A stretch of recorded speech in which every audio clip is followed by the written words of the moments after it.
Assalamualaikum warahmatullahi wabarakatuh. Perkenalkan, nama saya Anissa Putri dengan NIM 2303154 dari Prodi Pendidikan Biologi dari kelas sesi 0161. Nah, di sini saya akan menjelaskan mengenai administrasi dan supervisi pendidikan, yaitu kepemimpinan. Yang dimana yang pertama itu konsep dasar kepemimpinan. Pengertian kepemimpinan dalam bahasa Inggris disebut juga dengan leadership, dan bahasa Arab disebut juga dengan zi'ama atau imamah. Dalam terminologi yang dikemukakan oleh Marifil dan Hamzah, kepemimpinan adalah menyangkut dalam menstimulasi, memobilisasi, mengarahkan, mengkoordinasi motif-motif dan kesetiaan orang-orang yang terlibat dalam usaha bersama. Kepemimpinan merupakan bagian dari fungsi-fungsi manajemen yang menduduki posisi strategis dalam sistem dan hierarki kerja dan tanggung jawab pada sebuah organisasi. Menurut Slamet 2002, kepemimpinan merupakan suatu kemampuan, proses atau fungsi pada umumnya untuk mempengaruhi orang-orang agar berbuat sesuatu dalam rangka mencapai tujuan tertentu. Sedangkan menurut Toha 1983, kepemimpinan adalah aktivitas untuk mempengaruhi perilaku orang lain agar supaya mereka mau diarahkan untuk mencapai tujuan tertentu. Dari beberapa pendapat para pakar tersebut, kepemimpinan adalah suatu usaha untuk mengarahkan, membimbing, dan memotivasi serta bersama-sama mengatasi problem dalam proses pencapaian tujuan suatu organisasi. Yang kedua itu ada fungsi kepemimpinan. Menurut Usman Effendi, fungsi kepemimpinan ialah memandu, menuntun, membimbing, membangun, serta memotivasi kerja, mengarahkan organisasi, menjalin jaringan komunikasi yang baik, memberikan pengawasan yang efisien, dan membawa para pengikutnya kepada sasaran yang ingin dicapai sesuai dengan target dan perencanaan. Agar kelompok berjalan dengan efektif, pemimpin harus melaksanakan fungsi utama, yaitu yang pertama itu ada fungsi yang berhubungan dengan tugas atau pemecahan masalah, yaitu menyangkut pemberian saran, penyelesaian informasi, dan pendapat. Yang kedua itu fungsi-fungsi pemeliharaan kelompok atau sosial, yaitu segala sesuatu yang dapat membantu kelompok berjalan lebih lancar, persetujuan dengan kelompok lain, penengah perbedaan kelompok, dan sebagainya.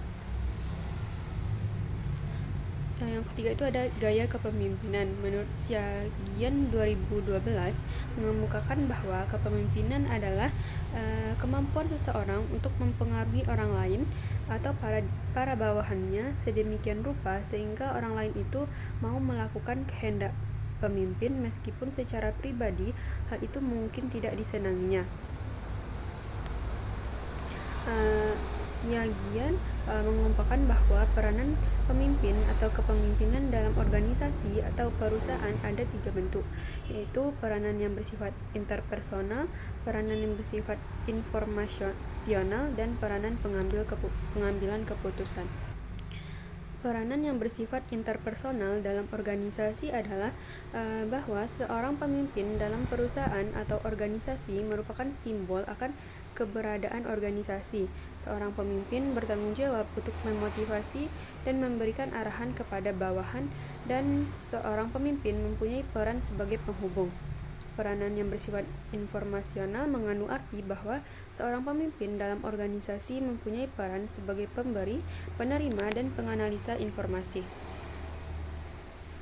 Menurut Simonton dalam Haryono 2010, keberhasilan kepemimpinan bukan hanya dipengaruhi oleh sifat dasar, namun dipengaruhi oleh beberapa fungsi faktor-faktor seperti bakat, tempat, dan waktu yang tepat. Simonton mengatakan leadership excellence is a function of the right person being the right place and the right time. Pemimpin yang efektif akan membantu mengembangkan kerja tim dalam pertemuan-pertemuan sebagai sarana untuk meningkatkan kreativitas. Sedangkan peran pemimpin dalam pengambilan keputusan mempunyai arti bahwa pemimpin mempunyai peran sebagai penentu kebijakan yang akan diambil berupa strategi-strategi bisnis yang mampu untuk mengembangkan inovasi, mengambil peluang atau kesempatan, dan bernegosiasi dan menjalankan usaha dengan konsisten. Pasolong 2010 mengemukakan bahwa keberhasilan kegiatan usaha pengembangan organisasi sebagian besar ditentukan oleh kualitas kepemimpinan atau pengelolanya dan komitmen pimpinan puncak organisasi untuk investasi energi yang diperlukan maupun usaha-usaha pribadi pimpinan. Gaya kepemimpinan adalah urusan semua orang. Leadership is body business, karena setiap manusia adalah pimpinan, minimal memimpin diri sendiri serta bertanggung jawab atas kepemimpinannya. Teori kepemimpinan terdiri atas teori kepemimpinan klasik dan teori kepemimpinan modern. Pengertian gaya kepemimpinan secara umum dapat diartikan sebagai cara-cara atau perilaku yang diterapkan atau dipergunakan oleh seorang pemimpin dalam mempengaruhi dan menggerakkan bawahannya agar melakukan kegiatan kerja menuju tercapainya tujuan yang telah ditentukan. Dalam pelaksanaan kepemimpinan tidak terlepas dari perilaku atau cara yang diterapkan oleh pemimpin dalam mempengaruhi bawahannya. Dengan kata lain, bawahan akan menjalankan tugas atau pekerjaan secara efektif dan produktif. Mary Parker Follett yang mengembangkan hukum situasi seperti yang dikutip oleh Handoko pada tahun 2011 mengatakan bahwa ada 3 variabel kritis yang mempengaruhi gaya pemimpin, yaitu kemampuan dan kualitas pemimpin, kemampuan dan kualitas pengikut bawahan, dan situasi. Untuk mengukur gaya kepemimpinan dalam penelitian dikembangkan dari teori kepemimpinan situasional Paul Hersey dan Kean Blanch pada tahun 2010 yang terdiri dari 4 indikator gaya kepemimpinan. Yang pertama, memberitahukan dan menunjukkan. Yang kedua, kemampuan memberikan ide-ide kepada anggota. Yang ketiga, kemampuan berpartisipasi dengan anggota. Dan yang terakhir itu kemampuan mendelegasikan kepada anggota. Menurut Wiraman dalam buku Kepemimpinan mengatakan bahwa gaya kepemimpinan adalah cara atau seni yang digunakan oleh seorang pemimpin untuk mengatur dan mengarahkan bawahannya dalam pencapaian visi atau tujuan bersama yang telah ditetapkan dalam suatu organisasi. Beberapa model dari gaya kepemimpinan. Yang pertama itu ada gaya kepemimpinan memberitahu.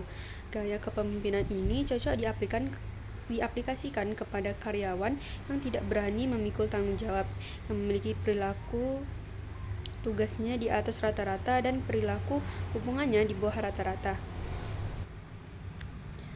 Pada gaya kepemimpinan memberitahu ini, pemimpin memberikan instruksi khusus dan mensupervisi ketat kinerja para pengikutnya. Ciri-ciri gaya kepemimpinan ini, yang pertama itu memberikan petunjuk secara jelas dan rinci mengenai tugas yang harus dikerjakan para karyawan. Yang kedua itu mendefinisikan secara operasional peran pengikut.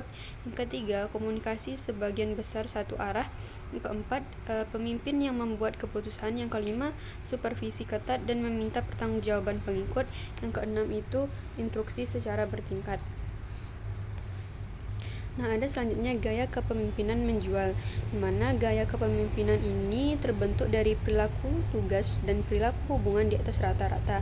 Pada gaya kepemimpinan ini, pimpinan menjelaskan keputusan dan memberitahukan peluang untuk menjelaskan klarifikasi tugas kepada para pengikutnya. Ciri-ciri dari gaya kepemimpinan ini, yang pertama itu menyediakan petunjuk mengenai siapa, apa, di mana, bagaimana, dan mengapa mengenai tugas atau perintah yang harus dilakukan para pengikut. Yang kedua, pemimpin membuat keputusan dan menjelaskan keputusan serta memungkinkan peluang untuk klarifikasi. Yang ketiga itu menjelaskan peran para pengikut. Yang keempat itu mengajukan pertanyaan untuk mengidentifikasi level kemampuan. Selanjutnya gaya kepemimpinan partisipasi, di mana gaya kepemimpinan ini mempunyai karakteristik perilaku hubungan di atas rata-rata dan perilaku tugasnya di bawah rata-rata. Dalam gaya kepemimpinan ini, pemimpin memberikan ide-ide kepada para pengikutnya dan memfasilitasi pembuatan keputusan kepada para pengikutnya.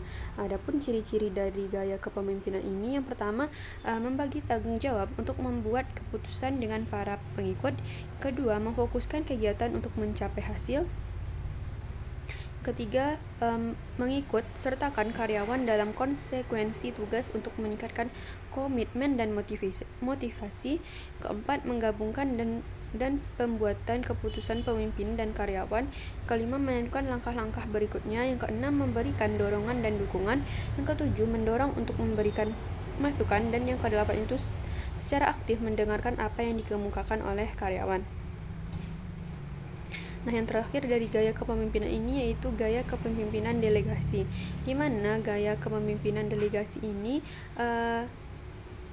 pemimpin mendelegasikan perilaku tugas dan perilaku hubungan di bawah rata-rata. Pada gaya kepemimpinan delegasi, pemimpin memberikan tanggung jawab dan perbuatan keputusan serta pelaksanaan aktivitas kepada para pengikutnya. Ciri-ciri dari gaya kepemimpinan ini, yang pertama, mendengarkan untuk mengevaluasi perkembangan. Yang kedua, mendelegasikan tugas dan aktivitas. Yang ketiga, pengikut membuat keputusan. Yang keempat,